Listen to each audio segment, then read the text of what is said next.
Assalamualaikum warahmatullahi wabarakatuh. Selamat pagi kakak semuanya. Bagaimana kabarnya hari ini? Tentunya hari ini semoga kabarnya baik ya dan sehat ya. Oke, sudah siap untuk mengikuti pelajaran hari ini? Hari ini kita akan belajar upaya mempertahankan kemerdekaan Indonesia. Yang kedua adalah perjuangan diplomasi untuk meraih kemerdekaan. Yang ketiga, pola lantai pada tarian daerah. Yang keempat, penerapan sikap nilai-nilai persatuan dan kesatuan. Oke, langsung saja perhatikan video berikut. Kerjasama dalam mempertahankan kemerdekaan sebelumnya telah kalian pelajari, yaitu melalui perjuangan pertempuran 10 November Surabaya yang dipimpin oleh Bung Tomo. Awal dari tumpahnya pertempuran 10 November Surabaya adalah terbunuhnya pemimpin pasukan Inggris, yaitu bernama Brigadir Jenderal AWS Malabi. Kemudian pada tanggal 9 November 45 Inggris mengeluarkan ultimatum yang berisi bahwa semua pimpinan dan orang Indonesia yang bersedia harus melapor dan meletakkan senjatanya, atau istilah singkatnya adalah untuk menyerahkan semua senjatanya. Oleh karena itu Bung Tomo menolak dan akhirnya pada tanggal 10 November pecahlah perang atau pertempuran Surabaya 10 November. Dan untuk mengenangnya maka tanggal 10 November diperingati sebagai hari pahlawan dan dibangunlah monumen pahlawan di Surabaya. Kemudian ada pertempuran 5 hari di Semarang dengan tokohnya yaitu Dr. Karyati yang sekarang menjadi rumah sakit, dan dibangun Tugu Muda yang sekarang berada di depan di depan Lawang Sewu. Kemudian ada juga pertempuran Medan Area yang dipimpin oleh Ahmad Thohir. Kemudian ada pertempuran Bandung Lautan Api. Bandung Lautan Api ini, mengapa Bandung Lautan Api? Karena pada waktu itu terjadi perebutan wilayah, yaitu antara Bandung Utara dan Bandung Selatan.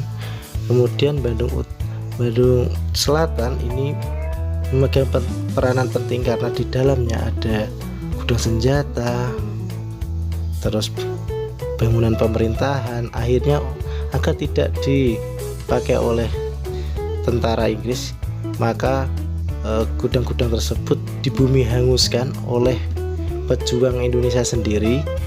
Makanya dikenal dengan nama Bandung Lautan Api.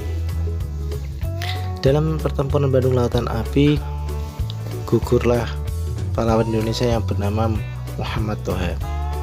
Selain itu ada pertempuran Ambarawa yang dipimpin oleh Jenderal Sudirman dengan perangnya yang dinamakan perang gerilya, dan setiap tanggal 15 Desember diperingati sebagai Hari Infanteri, dan dibangunlah monumen pahlawan di Ambarawa yang sekarang dekat dengan Museum Kereta Api.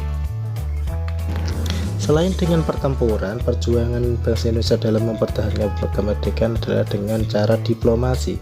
Diplomasi yaitu cara mempertahankan kemerdekaan Indonesia yang ditempuh dengan cara musyawarah atau diskusi, yaitu dengan melalui perjanjian-perjanjian dan perundingan-perundingan.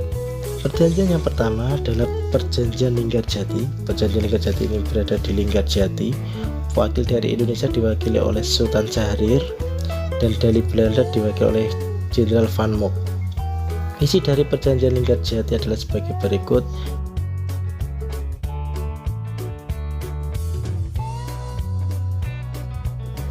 Akan tetapi Jenderal Van Mock tidak lagi melaksanakan dengan baik Perjanjian Linggarjati. Akhirnya Belanda melakukan agresi militer Belanda yang pertama, yaitu pada tanggal 21 Juli 1947. Agresi militer Belanda adalah serangan besar-besaran dan mendadak yang ditujukan kepada seluruh wilayah yang Indonesia, terutama di wilayah Sumatera dan Jawa. Setelah agresi militer Belanda satu, akhirnya muncullah yang kedua, yaitu Perjanjian Renville.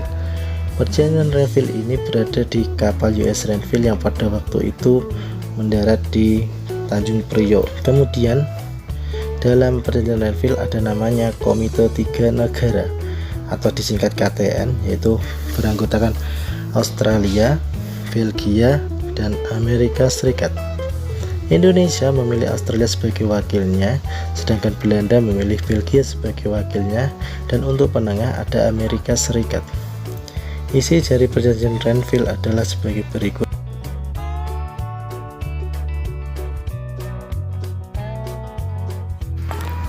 Lagi-lagi Belanda ingkar janji, mengingkari perjanjian Renville, dan akhirnya muncul agresi militer yang kedua yang dilakukan oleh Belanda, yaitu pada tanggal 19 Desember 1948. Perjanjian yang ketiga adalah perjanjian Rom. Perlindungan Rom Royen ini dari Indonesia diwakili oleh Muhammad Rum dan dari Belanda diwakili oleh Dr. Van Royen, maka oleh itu dinamakan Rom Royen. Isi perjanjian Rom Royen adalah sebagai berikut. Kemudian muncullah perjanjian yang keempat, yaitu Konferensi Meja Bundar atau disingkat KMB. KMB dilaksanakan di Den Haag, Belanda pada tanggal 23 Agustus sampai 2 November 1949. Delegasi atau perwakilan dari Indonesia dipimpin oleh Dr. Muhammad Hatta. Delegasi dari BFO atau Badan Musyawarah Negara Federal dipimpin oleh Sultan Hamid II, sedangkan delegasi Belanda dipimpin oleh Mr. Van Maarseveen dan delegasi dari UNCI dipimpin oleh Gritsley. Adapun isi dari Konferensi Meja Bundar adalah sebagai berikut. Upaya mempertahankan kemerdekaan adalah dengan cara persatuan dan kesatuan. Salah satu contoh persatuan dan kesatuan adalah dengan cara sikap pantang menyerah. Selain itu, penerapan nilai persatuan dan kesatuan juga bisa diterapkan dalam sikap rela berkorban. Nilai rela berkorban dalam hal ini bisa dicontohkan yang pertama, yaitu seperti menyisihkan uang saku untuk membantu korban bencana alam, membersihkan ruangan kelas setelah jam pulang sekolah atau piket, mengurangi waktu bermain untuk belajar bersama teman. Kerjasama dan persatuan juga harus diterapkan dalam praktik pola lantai tarian daerah, seperti pada tari saman yang menggunakan pola lantai garis horizontal, kemudian skapor siri garis lengkung, tari pendek dari garis lengkung ke depan, kemudian tari piring dari Sumatera Barat garis lurus segi 4. Terima kasih telah memperhatikan video pada kali ini. Semoga hari ini bermanfaat. Setelah ini nanti kita tanya jawab ya tentang tema 2, subtema 2. Terima kasih. Wassalamualaikum warahmatullahi wabarakatuh.